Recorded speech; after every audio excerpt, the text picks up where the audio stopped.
இது Sunday night எடுத்த vlog. இது நைட்டு பார்த்தீங்கன்னா பாத்திரம்லாம் என்னடா இவ்வளோ கிடக்குது அப்படின்னு பார்க்குறீங்களா. நான்வெஜ் செய்கிற அன்னைக்கு பார்த்தீங்கன்னா நாளைக்கு வந்து பிரம்மமுகூர்த்த பூஜை பண்ணுறதுனால இன்றைக்கே எல்லா பாத்திரத்தையும் தேய்ச்சி வச்சுட்டு அடுப்படி எல்லாம் ஃபுல்லாக க்ளீன் பண்ணிட்டு தான் நான் படுப்பேங்க. மற்ற நாள் கூட அடுப்படியெல்லாம் தொடச்சி விட்டுட்டு தான் படுப்பேன். இருந்தாலுமே பாத்திரம்லாம் இருந்தால் கூட காலையில் தேய்ச்சிக்கலாம் அப்படின்ட்டு விட்டுருவேன்.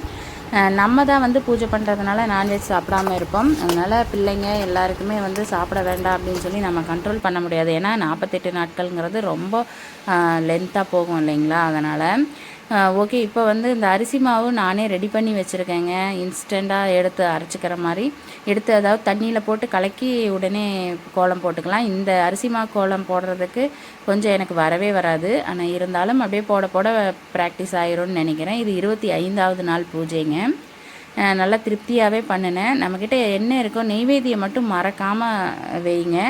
நெய்வேத்தியம் ஏதாவது ஒன்று வைங்க. வச்சு பண்ண நம்மளுக்கு ரொம்பவே வந்து ஒரு மாற்றம் தெரியுது. கண்டிப்பாக நீங்களும் அதை வந்து ஃபீல் பண்ணுவீங்க. எனக்கு என்னெல்லாம் வந்து சேஞ்சஸ் இதனால் கிடச்சிச்சு அப்படின்றத வந்து நான் வந்து இந்த பூஜையெல்லாம் முடிச்சுட்டு கண்டிப்பாக ஒரு வீடியோவாக நான் உங்களுக்கு கொடுக்குறேன்.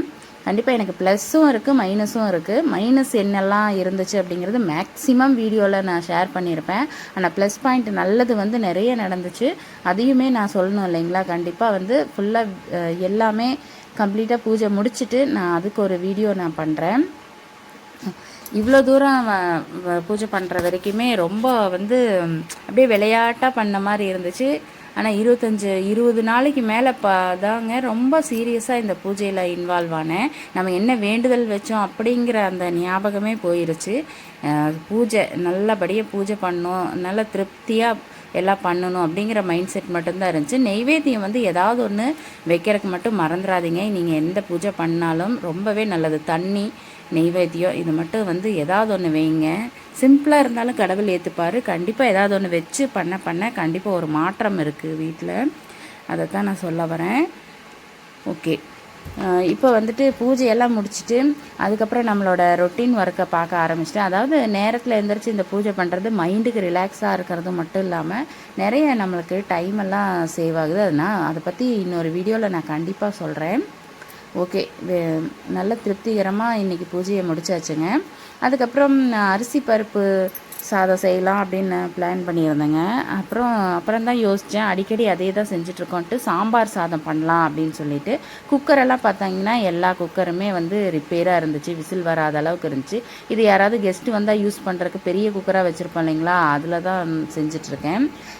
கடுகு உளுத்தம்பருப்பு போட்டு வெங்காயம், பச்சை மிளகா, கருவேப்பிலை, கொத்தமல்லி தழை, தக்காளி, அதுக்கப்புறமா காய்கறிகளெல்லாம் என்னென்ன போட்டேன்னா கேரட், பீன்ஸ், உருளைக்கிழங்கெல்லாம் போட்டுட்டு அப்படியே தாளித்து விட்டுட்டு ஊற வச்ச அரிசி பருப்பு போட்டுட்டேங்க. இந்த சாம்பார் சாதத்துக்கு பார்த்திங்கன்னா முடிஞ்ச அளவுக்கு அரிசி கம்மியாக போடணுங்க. அது தெரியாமல் நான் எப்பவும் போடுற அளவு போட்டுட்டேன். சாப்பாடு நிறைய இருந்துச்சு. அப்புறமா சாம்பார் பொடி, மஞ்சத்தூள், பெருங்காயத்தூள் இப்படி போட்டு சிம்பிளாக தான் செஞ்சேங்க. எண்ணெய் கொஞ்சம் நிறையா ஊற்றணும். ஃபைனலாக ஒரு சில பேரெல்லாம் தாளிப்பாங்க. நான் அதெல்லாம் எதுவும் பண்ணலை.